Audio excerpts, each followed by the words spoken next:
Ah, that dreaded check engine light. We've all been there. It just pops on and ruins your day. But you know what? A lot of the time, the fix is way simpler than you think. Today, we're going to tackle one of the most common reasons for that light, the P0036 engine code. So let's just dive right in. So here's our game plan. We'll start with the symptoms, what you're actually seeing. Then we'll decode what P0036 really means. After that, we'll hunt down the usual suspects causing the problem. I'll give you a step-by-step playbook to find the issue, and finally, we'll walk through how to fix it. All right, part one. It all starts with that little glowing light on your dash. It's your car's way of saying, hey, something's up, and a P0036 code is definitely something you'll want to take care of. So you plug in your code reader and bam, P0036 pops up. What in the world does that mean? Well, just getting the code is half the battle, believe it or not. Now you have a specific target to go after. Now, here's the weird thing about this code. Your car probably feels completely normal to drive. The symptoms here aren't about performance, they're about efficiency. So yeah, you'll have the check engine light on, you might notice you're spending a bit more on gas, and you will almost certainly fail an emissions or smog test. But the car itself, it'll likely drive just fine. Okay, so let's actually decode this thing. It's time to translate that technical jargon into plain English so we know exactly what our car is trying to tell us. P0036 officially stands for Heated Oxygen Sensor Heater Control Circuit Bank 1, Sensor 2. Whoa, that's a mouthful. But all it means is that your car's brain, the main computer, has found an electrical problem with a little heater inside a very specific oxygen sensor. To really get this, you gotta know that oxygen sensors do two things. Their main job is to measure oxygen in your exhaust, but they also have a tiny internal heater so they can get up to temperature and start working faster.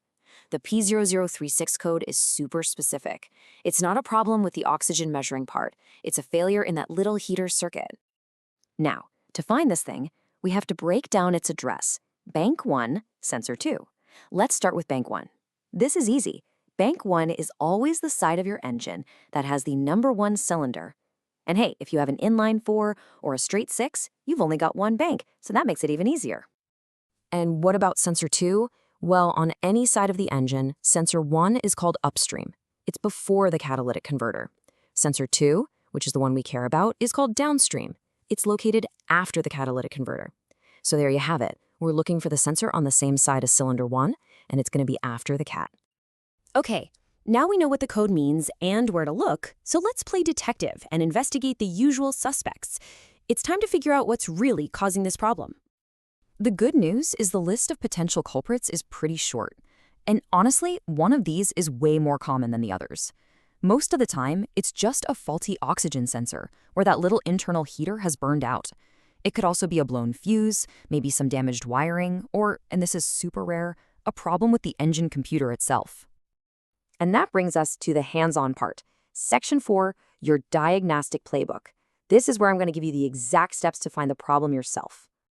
We're going to keep this logical and simple. First things first, always check the easy stuff, so we'll check the fuses.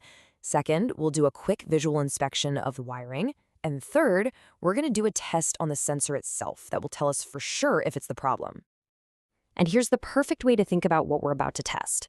That little heater element inside the sensor, it's basically like the filament in an old light bulb.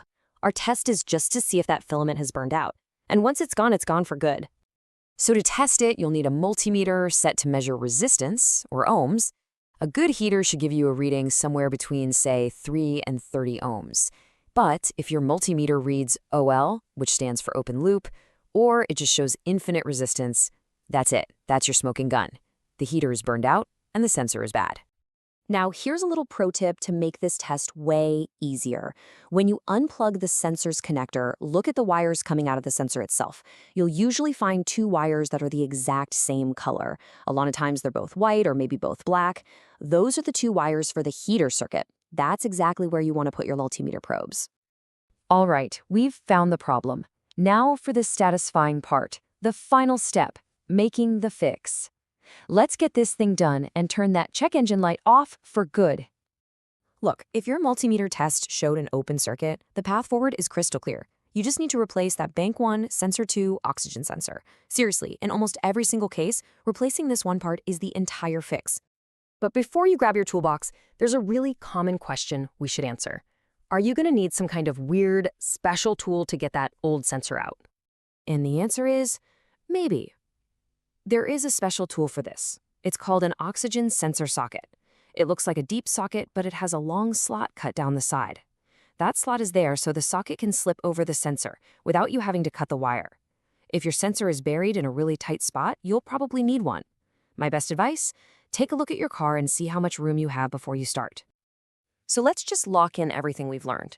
P0036 is an electrical problem with the heater inside the Bank 1 Sensor 2 oxygen sensor. That's the one after the catalytic converter. You can prove it's bad by testing the resistance with a multimeter. If it's burnt out, the only fix is to replace it.